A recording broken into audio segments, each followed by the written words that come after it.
Quiero que nosotros le demos la bienvenida a Pepe Farfán, que ya está conectado con nosotros gracias precisamente a la tecnología de Zoom, que hoy podemos también interactuar con él. Y repito, manténgase bastante cerca a sus teléfonos celulares para hacer preguntas y llamar acá a cabina a nuestro invitado en el día de hoy, líder del movimiento Con Mis Hijos No Te Metas. Buenas tardes, ¿cómo está, Pepe? Bienvenido.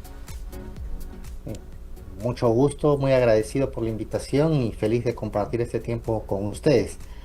Bueno, no me considero el fundador del movimiento, sino uno de sus participantes, uno de los que colaboró con esta labor. Realmente la iniciativa partió de nuestro hermano Cristian Rosas y de un grupo de pastores a su alrededor que decidieron formar este movimiento. Así es que yo muy feliz de participar en él. Qué bien. Claro que sí. Mira, Pepe, antes de entrar con el tema, nos gustaría poder específicamente hablar de cómo surge el movimiento y cómo este movimiento sale también del territorio peruano y llega a países inclusive hasta República Dominicana, donde nosotros estamos viendo las mismas necesidades que ustedes también estaban presentando en ese entonces. Sí, bueno, básicamente el movimiento nace porque, al igual que muchos países latinoamericanos, hubo toda una agenda extranjera que intentó introducirse en nuestro país y que implicaba básicamente poder captar a los niños para un proceso de adoctrinamiento en temas ideológicos, inclusive para un proceso de hipersexualización, que una vez que la sociedad peruana se dio cuenta, muchos padres preocupados buscaban qué hacer frente a esto, y pues el movimiento nace como una respuesta a la necesidad de poder hacer algo frente a esto que se entendió como una especie de neocolonialismo cultural, ¿no?, aquí en nuestro país. Y bueno, cómo creció el movimiento realmente no lo sabemos. Fue una obra de Dios porque no hemos hecho una planificación estratégica para ver cómo vamos a crecer. No hubo una inversión increíble de dinero como tienen otros movimientos, etcétera, etcétera. Simplemente se hizo una convocatoria a través de las iglesias principalmente, pero también a la sociedad en su conjunto, y la sociedad peruana se levantó en masa. Eso fue algo increíble realmente. Bueno, había un peligro en ese momento muy latente, y era que la unión civil estaba a punto de aprobarse en el Congreso.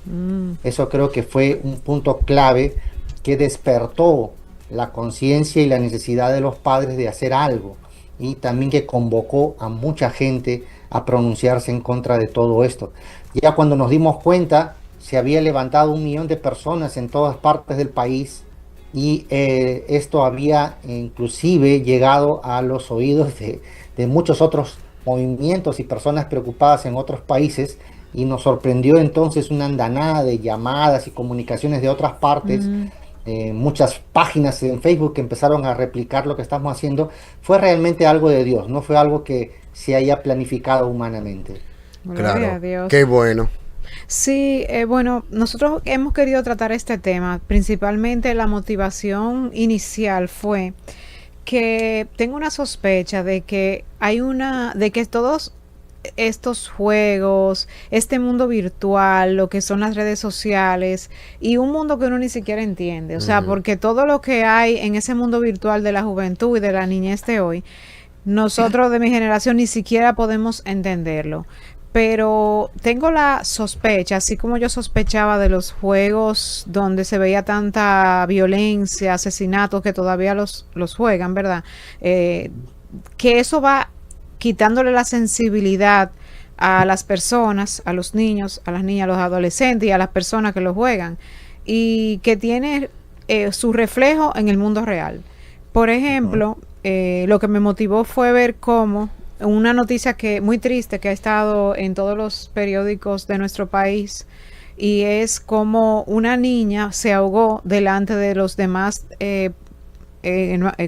compañeros de curso, y aparentemente aparentemente es difícil de creer, pero aparentemente se daban cuenta de que ella, o por lo menos hubo algunos que sí se dieron cuenta de que ella estaba pidiendo ayuda o algo y no reaccionaron. Entonces, pienso que hasta cierto punto ven la vida real como un juego, o si la niña no le cae bien o lo que sea, entienden que no sé, o sea, no ven la gravedad de la situación. Entonces ese como la motivación principal de este programa, hasta qué punto todo este mundo virtual está teniendo un reflejo en el mundo real de los niños y adolescentes de hoy.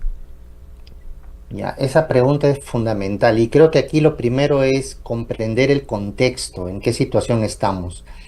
Internet no es algo de muy atrás, no es algo que haya pasado hace siglos. Recordemos, Internet se hizo público recién en los años 90 del siglo pasado y las redes sociales aparecen recién en los años 2000. Facebook empieza en el 2004 a hacerse importante. Eso quiere decir que todo esto del Internet y del mundo digital es relativamente nuevo. Por eso muchos adultos no lo comprenden todavía. Ahora, lo interesante es que el fenómeno digital, o sea, la aparición de Internet no vino sola, sino que justo se dio en un momento en el cual el mundo estaba experimentando un crecimiento muy fuerte de rechazo a la razón y de búsqueda de algún tipo de fantasía, algún tipo de huida, algún tipo de mundo que no sea razonable. ¿Por qué? Porque recordemos que en el siglo XX se producen dos grandes guerras mundiales, pero alrededor de estas guerras se producen una cantidad impresionante de matanzas, de hechos terribles en todas partes del mundo, y eso genera una especie de decepción profunda de la sociedad con respecto a ese mundo que le habían vendido los científicos, que le habían vendido la ilustración de que la razón iba a crear un mundo ideal. Entonces, la gente decepcionada de la razón empieza a escapar de ella. Y hay una búsqueda irracional por algo más subjetivo. Entonces, esta fase que podríamos llamar afectiva, en el que el mundo entró a partir del siglo XIX, en especial en adelante, se encuentra de pronto en el siglo XX con la aparición de Internet. O sea, dos mundos se encuentran. Ahora, ya la gente de por sí está buscando salir de la realidad y de pronto aparece un mecanismo, un proceso, una situación que virtualiza las cosas, que crea una especie de mundo artificial al costado. Entonces, estas dos cosas se han unido terriblemente, profundamente, y lo que tenemos entonces ahora es una nueva realidad en donde la virtualidad, en donde la matematización del conocimiento y de las cosas ha empezado a ganarle espacio a la propia realidad. O sea, lo virtual, aunque era pequeño al comienzo, se ha empezado a comer a lo real, lo está fagocitando, y eso ha creado una realidad muy diferente a la que por lo menos mi generación y las que estaban para atrás hemos vivido. Entonces, ya no hay lo que se llama una brecha entre generaciones, ¿no? La brecha generacional. Ahora lo que hay es un abismo generacional que nos separa. Una nueva realidad que los padres muchas veces ya no comprenden. Pero ¿qué implica finalmente? Para los jóvenes implica que la realidad ha sido reducida únicamente a todo aquello que puede ser expresado digitalmente, en código binario. La realidad se ha reducido drásticamente en este nuevo mundo y las reglas de juego han cambiado por completo. Claro, usted menciona cómo se ha disminuido el tema de la realidad, y esto no solamente aplica para el contexto de la noticia que compartió Ivonne, que nos sorprendió realmente a todos, como unos niños o adolescentes que ya tienen la capacidad de discernir, por ejemplo, cuando algo es bueno, cuando algo es malo, y pueden también discernir cuando alguien está en peligro. Ignoran eso porque quizás ven todos estos actos de violencia tanto en videojuegos, en las redes sociales, sobre todo en plataformas que es donde esta generación que va creciendo, la generación Z, son más asiduos a utilizar, como es el TikTok. Entonces se da el hecho de que estos actos de violencia o ver una persona padecer o sufrir se normaliza porque eso es lo que ellos realmente están viendo. Pero a la par con este tema que es muy delicado, también se afecta el tema de las relaciones interpersonales, porque lo que nosotros hemos visto durante todo este tiempo es que ya no son los padres quienes están criando a los hijos, sino que un padre agarra y le da una tableta, le da un celular, le da un iPad a un hijo para que se entretenga, pero entonces ya no hay ese contacto directo. Entonces, ¿cómo se afecta no solamente la parte de la realidad y cómo se van normalizando estos actos, sino también las relaciones entre los padres y los hijos y también el resto de las demás personas? Bueno, definitivamente Internet ha superficializado las relaciones. ¿En qué sentido las ha superficializado? Las ha hecho completamente reducidas a su mínima expresión.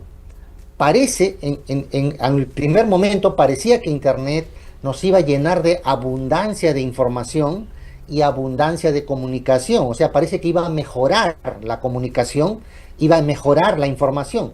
Pero lo que ha pasado en la realidad es que hay una excesiva cantidad de información que recibimos todos los días por Internet y hay una excesiva comunicación, entre comillas, que no lo es en realidad, que solo vienen a ser pequeños contactos o pequeñas relaciones indirectas, pero que no califican a lo que antes conocíamos como una verdadera amistad.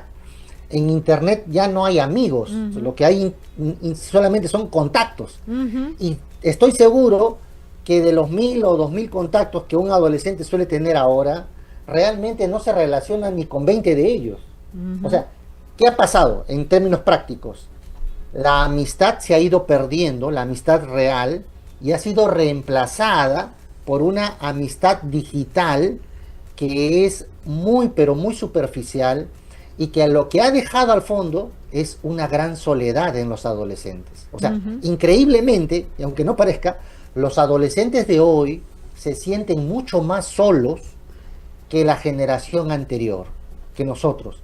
Nosotros teníamos nuestros amigos, salíamos a la calle, jugábamos con ellos, íbamos de un lado para otro, etcétera, etcétera. Ahora ya no pasa eso.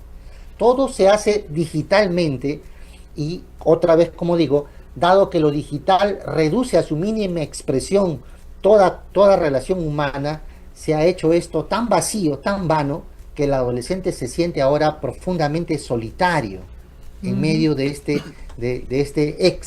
excesiva aparición de datos en Internet, ¿no? Eso es lo que ha pasado. Entonces, hay una epidemia de soledad incontrolable en los adolescentes ahora, y esa epidemia de soledad trae a su vez una epidemia de depresión. Y la epidemia de depresión está generando ya, y las estadísticas son alarmantes, una epidemia de suicidios infantiles y adolescentes que nunca se había dado en la historia. O sea, todo eso por causa de que, otra vez, el mundo digital se está tragando al mundo real y está haciendo de que los adolescentes interpreten la vida en clave digital, y la clave digital realmente no llena para nada las expectativas reales. Ok. Tenemos personas que quieren interactuar con nuestro invitado en el día de hoy. Si usted es padre y está preocupado con esto que nosotros estamos trayendo sobre la mesa, de cómo los preadolescentes, porque hay que hablar también de los preadolescentes, no solamente de los niños, cada vez más están preocupados y enfocados en las redes sociales, pero le está afectando. No se mueva, quédese conectado con nosotros porque vamos a seguir conversando sobre este tema y vas a tener la oportunidad de interactuar con nuestro invitado en el día de hoy. Esto es Acción Cristiana Radio.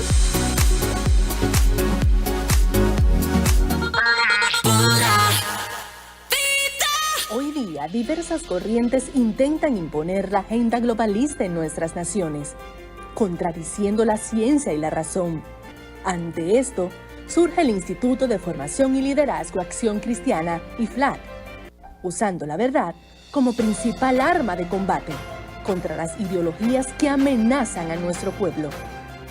El IFLAC te presenta su diplomado en Pensamiento Crítico y Batalla Cultural, donde podrás capacitarte con maestros expertos, protagonistas de la batalla cultural de hoy. Agustín Laje, Amparo Medina, Pablo Muñoz Iturrieta, Miklos Lucas, Cristian Rosas. Estudiarás con tecnología y metodología que permiten flexibilidad y autogestión de tu tiempo. Juntos formaremos un tanque de pensamiento listo para la acción. Inscríbete ya visitando www.iflag.org.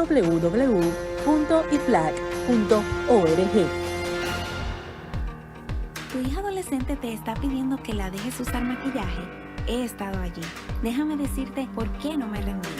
Hola, soy Dana Gresh. Cuando mis hijas eran preadolescentes, una investigación del Instituto Médico de Salud Sexual descubrió que uno de los 5 principales factores que colocaban a una niña en riesgo de un debut sexual temprano era parecer mayor de lo que realmente es.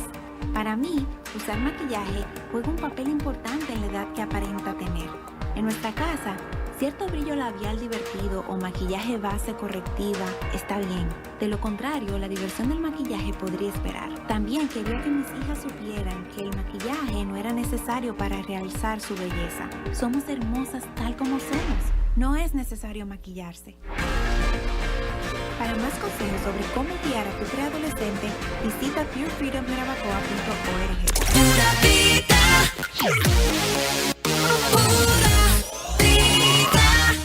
Estamos de vuelta aquí en Acción Cristiana Radio. Reloj marca las 6:34 de la tarde y estamos conversando con el señor Pepe Farfán, quien es uno de los líderes del movimiento Con Mis Hijos No Te Metas, que está conversando con nosotros sobre este tema bastante interesante, cómo criar a los hijos en medio de esta era digital y estos desafíos que nosotros tenemos en el día de hoy, y ha estado pues conversando con nosotros. Hay personas que también han querido pues hacer algunas preguntas. Abrimos la línea telefónica en el 809-227-9290 para que usted pueda interactuar con nuestro invitado del día de hoy. Retomamos el tema, señor Pepe, hablando sobre toda esta problemática, y por lo general los padres entienden que los hijos están bien seguros cuando están dentro de las habitaciones. A veces pensamos que la inseguridad está fuera de la casa, pero nos surge la pregunta, a propósito de que muchos padres ahora por lo general están trabajando, tienen que ocupar mucho tiempo quizás afuera de la casa y entienden que sus hijos están seguros. ¿Realmente podemos decir que los hijos están seguros en el cuarto o en la misma casa? No, creo que todos nos damos cuenta que ya no. Antes tal vez, pero ahora ya no. ¿Y por qué? Porque básicamente entendemos que a través de Internet podemos llegar a tener la mejor tipo de información que antes no había, pero también a través de Internet podemos llegar a conocer lo peor que hay del ser humano. Y eso quiere decir que hay un peligro latente allí. Sí, hay muchas cosas buenas en Internet, pero hay otras cosas que son muy malas. Y por lo tanto, eso implica que los padres de familia tienen que estar muy atentos a las circunstancias, a las cosas que su hijo está viendo, a las páginas en que está navegando, etcétera, etcétera. Entender también que detrás de Internet, aunque no parezca, hay una filosofía, hay un pensamiento. ¿Y cuál es esa filosofía que subyace al Internet? ¿Qué es lo que está detrás del Internet? Básicamente la idea de que lo digital es finalmente lo auténtico, que lo digital es finalmente la realidad. Eso es lo que Internet trata de reducir la realidad a únicamente información digital, y eso hace de que cuando uno interactúa demasiado con el Internet, sobre todo los niños, los adolescentes, ellos captan esta idea que no se dice abiertamente, pero se va captando la idea de que lo único que vale la pena en la vida es aquello que puede ser digitalizado, es aquello que sale en la pantalla. Lo que sale por la pantalla es bueno, y si no sale por la pantalla no es bueno. Por lo tanto, si yo me voy a comer a un restaurante y no publico una foto de que yo he estado ahí, es como si yo no hubiera estado ahí. Eso no tuvo valor. Wow. Todo lo que me pasa tengo que publicarlo para que tenga valor. Esa es la filosofía del Internet. Y los niños van aprendiendo eso. Sí. Y van aprendiendo que de lo que se trata la vida es básicamente de generar likes a mi favor. Cuantos likes tenga yo, ese es el valor que yo tengo. ¿Me entiendes? Entonces, hay un pensamiento muy extraño que los padres deben aprender a combatir, o por lo menos estar muy atentos a que eso no degenere en el tipo de vida que su hijo está llevando, ¿no? Claro. Queremos abrirle a líneas telefónicas, el 809-227-9290. Si usted tiene alguna pregunta con respecto a este tema, porque usted forma parte de los padres que le ha tocado llevar a cabo este gran desafío de criar los hijos en esta era digital, usted puede comunicarse al 809-227-9290 o también puede escribirnos a nuestro WhatsApp, que es exactamente el mismo número. Fíjese, señor Pepe, que usted ha dicho algo. Hay una mayor dependencia del tema de la internet, porque en la crianza que nos dieron a nosotros, por lo menos de mi generación, y estoy seguro que también de la generación de usted, cuando un niño tenía que hacer un trabajo, el niño iba a una biblioteca a tomar una clase. O a investigar para el tema de la clase, pero hoy en día nosotros tenemos herramientas como el chat GPT, y eso hace que también se cree una mayor dependencia. No solamente que los niños y adolescentes utilicen la internet como una manera de pasar tiempo o una manera de recreación, sino también que vemos que también se ven obligados a utilizar el tema de la internet, inclusive para el tema también de los estudios. Y esto genera una mayor dependencia que puede ser para un padre imposible el de conectar a sus hijos, ya sea de un teléfono celular o de una tableta. Desde su punto de vista, ¿cómo usted cree que los padres deben ayudar a entender a los hijos de que tiene que haber algunos límites con respecto al tema del uso del celular o el acceso a cierta página de internet? Pero antes, me gustaría recibir esta línea telefónica, esta llamada que estamos recibiendo. Buenas. Muy buenas, buenas. Buenas. Buen, importante tema. Yo me crié en el tiempo que todavía yo respeto a mi mamá acá y tengo 56 años. En la biblioteca, usted iba de aquí a Villajuana a pie. Inclusive yo estoy en la Reforma a los 9 años, estaba en séptimo, a los 9 años. Y de aquí uno tenía que hacerlo todo, y si usted le decían 2x2, 4, 2x2, 4, al tercero le daba un reglazo. Un reglazo, de verdad. Ahora usted le pregunta a los niños, cuenta, porque yo me quedo de afuera por eso. 2x2, 3, y están en tercero. Entonces, no, eso no es lógico. Gracias por su comentario. Sí, porque también entendemos que como el internet nos ha ayudado bastante al tema del acceso de la información, entendemos que esto también está ayudando a la formación intelectual de los hijos, pero lo que estamos viendo es que el coeficiente intelectual de muchos de los niños y adolescentes ha mermado en comparación a el coeficiente intelectual de otras generaciones que eran los que tenían que estudiar, hurgar en los libros y demás. ¿Qué opinión le merece esto que estamos conversando, señor Pepe? Y la pregunta que le hice, ¿cómo un padre puede ayudar a entender a sus hijos de que hay un límite, aunque todo depende ahora mismo del internet y de la tecnología? Sí. Bueno, lo primero es darse cuenta que otra vez estamos frente a un fenómeno que tiene dos lados, dos caras de la moneda. Tiene ventajas y tiene peligros. El internet tiene muchas ventajas, pero también tiene muchos peligros. Entonces no podemos demonizarlo completamente, pero tampoco podemos santificarlo. Tenemos que entender que habrá que esforzarse por aprovechar las ventajas, pero sin caer en los peligros. Ahora, ¿cuál es el peligro?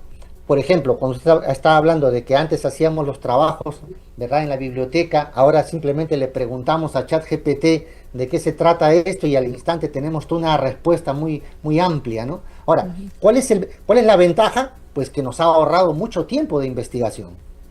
¿Y cuál es el peligro? Y ahí viene la cosa. El peligro es que estamos dejando que la máquina piense por nosotros. Ya no hay ningún esfuerzo mental, ya no hay ninguna capacidad de analizar los datos para ver si realmente llegan a esa conclusión o no, Simplemente los chicos están dejándose guiar completamente por lo que les diga la inteligencia artificial. ¿Por qué?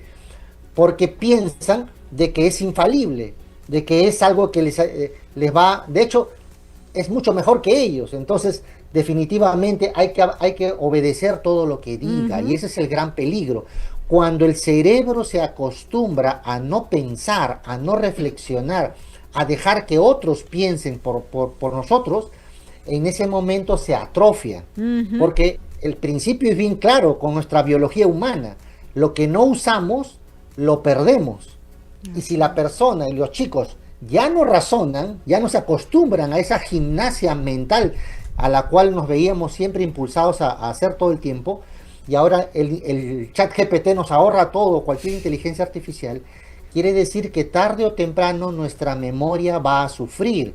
Dense cuenta que ahora los chicos a veces ni siquiera memorizan su propio número de teléfono, ni el de sus padres, ni el de nadie. Todo está ahí, como todo está anotado y todo está a la mano, el cerebro ya no se acostumbra a recordar casi nada. Entonces, esa dependencia es completamente peligrosa.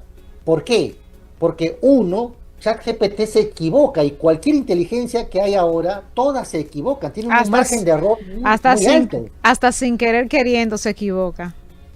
Mira, y es bien fácil darse cuenta. Tú pregúntale algo y pídele que te dé fuentes originales, pídele que te dé enlaces a las citas textuales que está dando, y vas a notar una gran margen de error. Se tienen muchos errores. Ahora, en segundo lugar, ChatGPT tiene una filosofía detrás, o sea, no es neutral en su información. Hay toda una tendencia progresista en la información que presentan las inteligencias artificiales actualmente, pero fuera de eso, más allá de que tienen ya un sesgo de por sí, el objetivo principal de una inteligencia artificial es que tú estés el mayor tiempo posible detrás de ellos, interactuando con ellos, porque eso hace de que la empresa vaya ganando más dinero. Entonces, hay todo un proceso de afianzamiento, ¿cómo diríamos? De ir generándote dependencia. Una dependencia, exacto. ¿No? ¿Para qué? Para que eso les genere una ganancia, o para beneficiarse con los datos que tú vas a irle dando todo el tiempo. También. Recuerda que las inteligencias aumentan, mejoran, progresan, entre comillas, cada vez que acumulan más información. ¿Y de dónde sacan la información? Por supuesto, de los usuarios. Entonces, no es que te está haciendo un favor cuando te responde las preguntas. Él te está utilizando, está utilizando a los niños, ¿verdad?, como fuentes de información y de datos para perfeccionarse a sí misma y para ganar más dinero. Entonces, eso hay que tomarlo muy en cuenta, porque no es un fenómeno tan, digamos, tan benigno como generalmente se lo presenta, ¿no? Claro, tenemos gente en línea. Adelante, buenas noches. Buenas. Buenas noches. Estoy escuchando el programa y entiendo que el problema no es la tecnología, el problema somos los padres. ¿Por qué? Porque los padres hoy, para estar tranquilos, desde que los niños tienen 2 años, 1 año, una tablet, los niños no juegan, las niñas no juegan muñecas, no juegan cocina, o sea, los niños hoy no juegan nada. Y llega un momento, o sea, tú tienes que saber a qué edad tú le vas a dar un celular, un aparato a un hijo tuyo. Por ejemplo, en mi caso, mis hijas empezaron a usar celular cuando entraron a la universidad. ¿Por qué? Porque ella tenía un horario de entrar a la escuela, uno de salida, donde estudiaban no le permitían celulares, y ya luego lo hacíamos todas juntas. Fui madre soltera, crié 4 hijos, son todos profesionales, y nosotros solamente usamos tecnología cuando ellos entraron a la universidad y ya luego que son adultos. Entonces, el problema es tú dejar que tus hijos, o que la tecnología sea quien dirija tu casa, tus hijos. Y entiendo que el problema es más en los padres que en la tecnología. Claro. Y también hay un tema que me interesa que hablemos, Pepe, que es sobre las relaciones interpersonales de los niños y de los adolescentes, y bueno, y de la juventud que vienen estas nuevas generaciones. ¿Cómo se afectan tanto la amistad como las relaciones de noviazgo y de matrimonio ¿Cómo afecta todo este mundo virtual y las tecnologías y la inteligencia artificial estas relaciones, que son las que dan sostenibilidad a la humanidad? O sea, el matrimonio es lo que da sostenibilidad a la humanidad. Esa es una buena pregunta. Bueno, solo mencionar que sí, obviamente hay un problema que los padres deben asumir, pero no perdamos de vista que la tecnología tiene un problema en sí mismo también. O sea, hay un sesgo detrás de la tecnología que afecta también a nuestros niños. De hecho, todas las redes sociales están hechas expresamente para generar adicción. O sea, las han diseñado con ese propósito y hay mucha información que ha salido sobre eso y eso se puede mostrar objetivamente. Entonces, hay que considerar eso también. O sea, el problema es doble, es de la tecnología y también de los padres. Ahora, ¿qué hace la tecnología con respecto a nuestras relaciones interpersonales? Al comienzo, la promesa de las redes sociales era que nos permitirían estar en contacto con todos nuestros amigos, familiares, etcétera, de una manera mucho más profunda, más cercana de la que teníamos antes. Y parecía al comienzo que era así, pero el problema es que esto ya se ha desbordado y ha perdido su sentido original. Las redes sociales ya no nos conectan con la gente.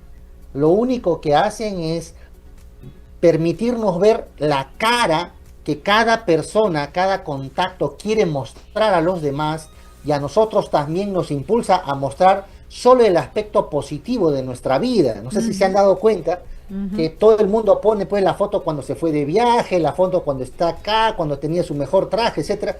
Nadie pone ahí, mira, hoy día no tuve nada que hacer, estaba deprimido, tuve estos problemas.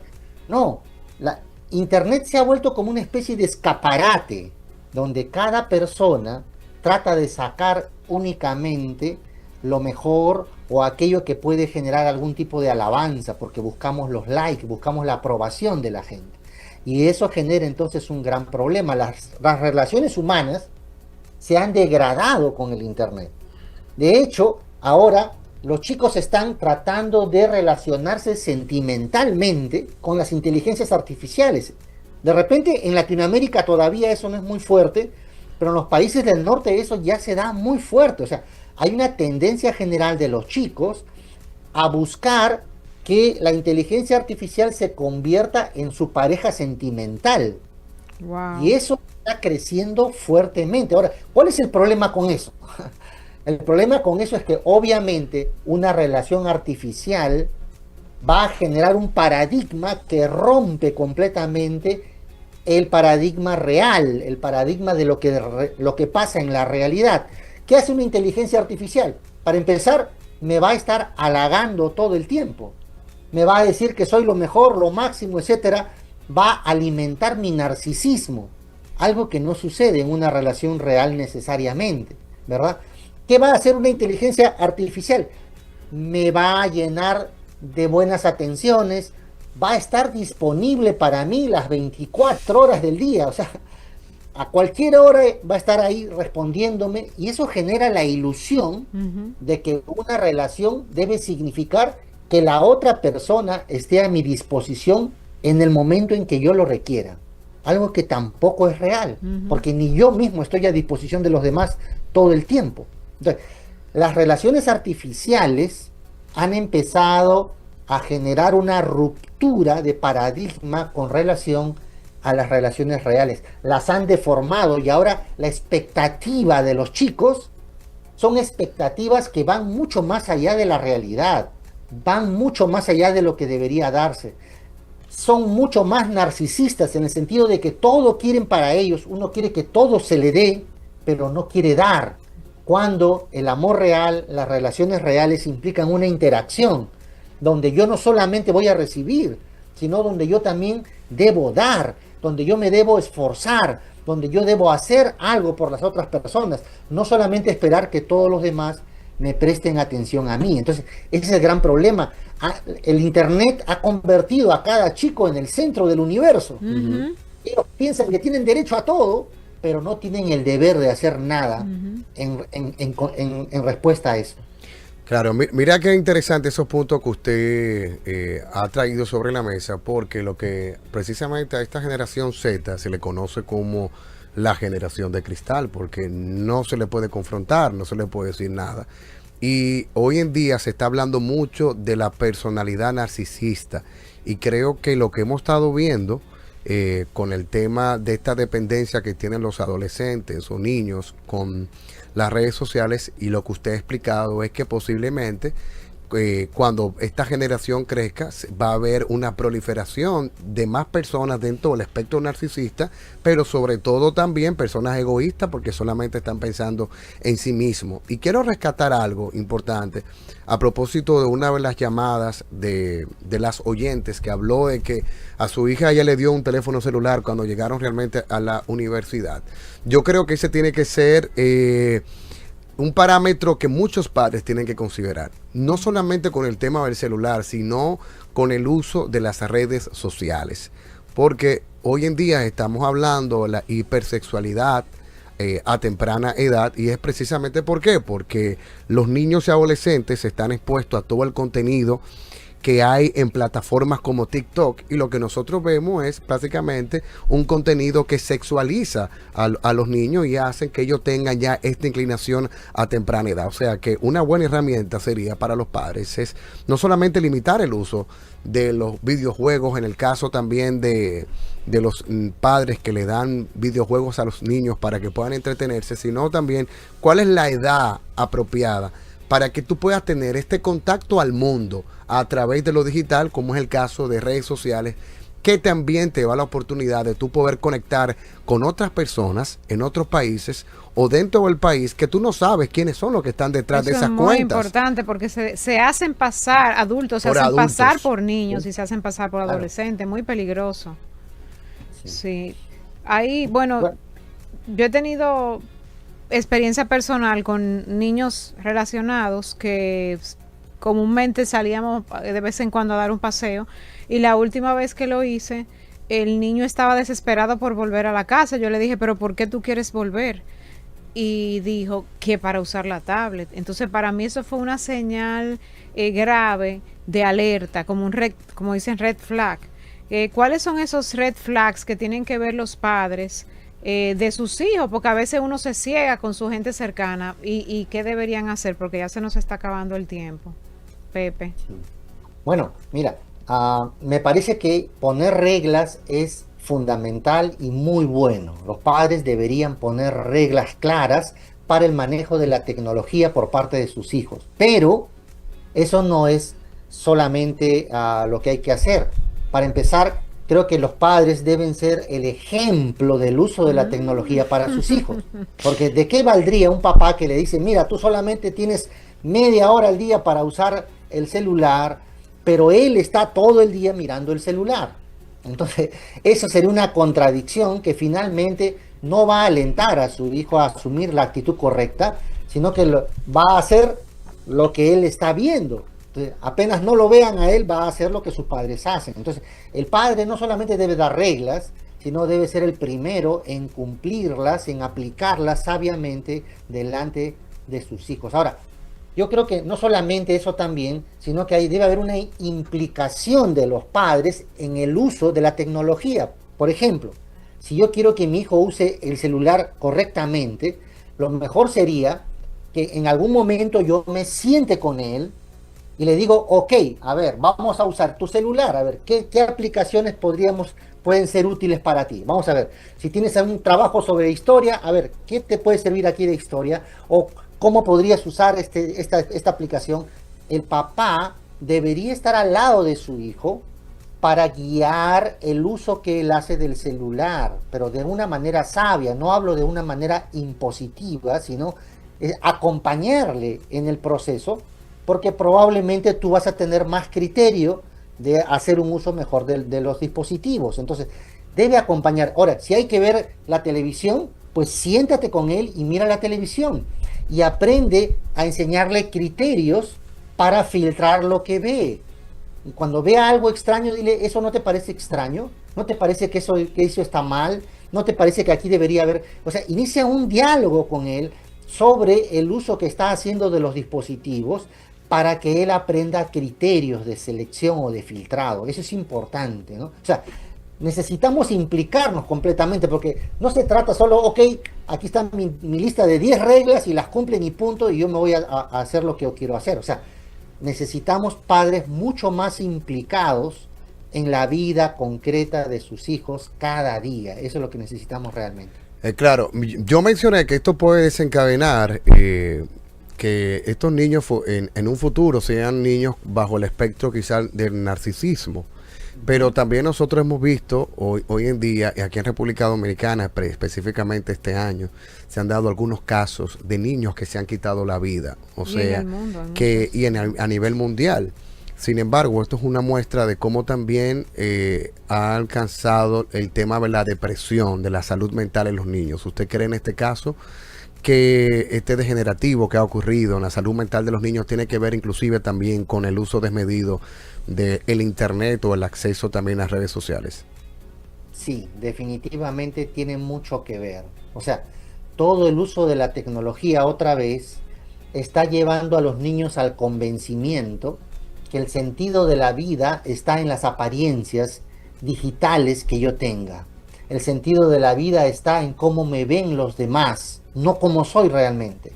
Y eso significa que si los demás no aplauden lo que yo les muestro, si los demás no me retroalimentan mi narcisismo en lo que yo estoy haciendo, eso me deprime, eso me hace sentir solo, y eso me lleva a la conclusión de que la vida no vale la pena vivirla. Y por lo tanto, allí se abre el panorama de cometer hechos terribles, como inclusive el suicidio. Ahora, otra vez, hay una epidemia de suicidio a nivel mundial, y no solo de adultos como pasaba antes. Cada vez más los suicidios se están dando entre adolescentes y niños.